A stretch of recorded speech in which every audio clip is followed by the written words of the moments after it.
एक रात 3 बजे मेरे बेडरूम की खिड़की जो दूसरी मंजिल पर है के बाहर चमकती रोशनी और धूप की तेज गंध थी।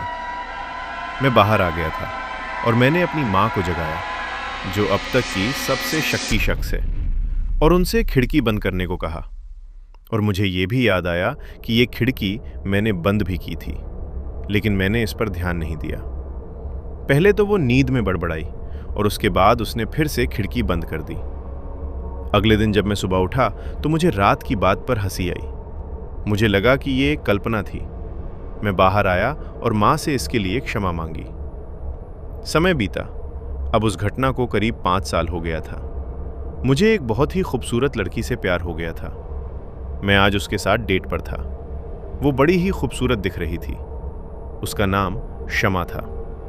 उसने बताया था कि उसके पिता एक तांत्रिक थे और उसे भी इन सब के बारे में बहुत कुछ पता था, और शायद यही कारण था कि मैं उसकी तरफ आकर्षित हुआ, क्योंकि मुझे भी इस तरह की चीज़ों में थोड़ी बहुत रुचि थी। हालांकि मैं उसके पिता से अभी कभी मिला नहीं था। मेरी शमा से पहचान एक सोशल साइट से हुई थी।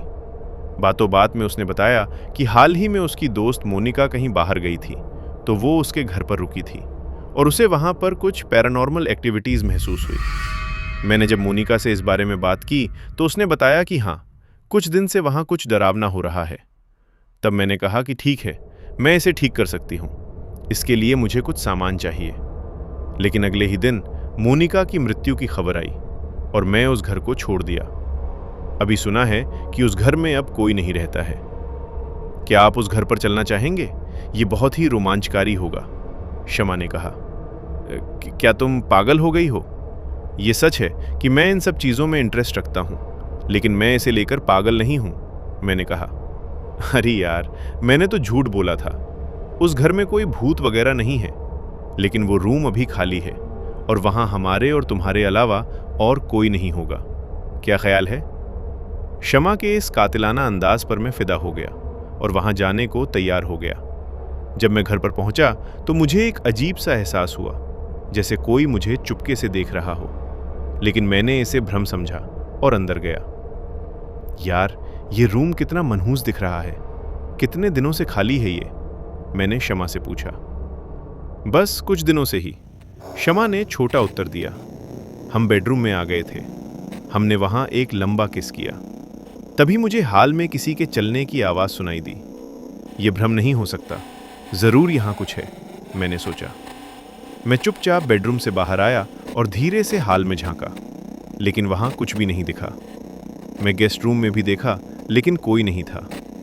मैं वापस लौट रहा था कि मुझे एक काला मानव शरीर वहां दिखाई दिया। वो एक परछाई थी, भूत की। मैं तेजी से बेडरूम की तरफ भागा। मैं बहुत घबराया हुआ था। मैं जोर से चिल्लाना चाह रहा था, लेकिन मेरी आवाज नहीं निकल रही थी। मैंने देखा कि शमा वहां दिखाई नहीं दे रही थी। अब मुझे सारी बात समझ में आने लगी। मैं तेजी से भागना चाह रहा था। मैं जैसे ही दरवाजे की तरफ बढ़ा, वहां शमा खड़ी थी। उसका पैर उल्टा था। वो सफेद गाउन पहनी थी और उसके मुंह से खून निकल रहा था। मैं बुरी तरह डर गया। मुझे लगा कि अब मैं नहीं बच सकता। मैंने यहाँ क्यों? मैंने इस लड़की के चक्कर में आकर ही बड़ी गलती कर दी। मैंने ये सोच रहा कि वो मेरे काफी करीब आ गई। मैं डर कर गिर गया और मेरे गिरते ही मेरे गले की हनुमान जी की लाकेट बाहर आ गई, जिसे देखते ही वो जोर से चिल्लाने लगी और पीछे हटने लगी। मैं हनुमान चालीसा पढ़ने लगा और हनुमान चालीसा पढ़ते हुए मैं उस घर से बाहर आया और गाड़ी में बैठकर तेजी से वहां से भाग निकला।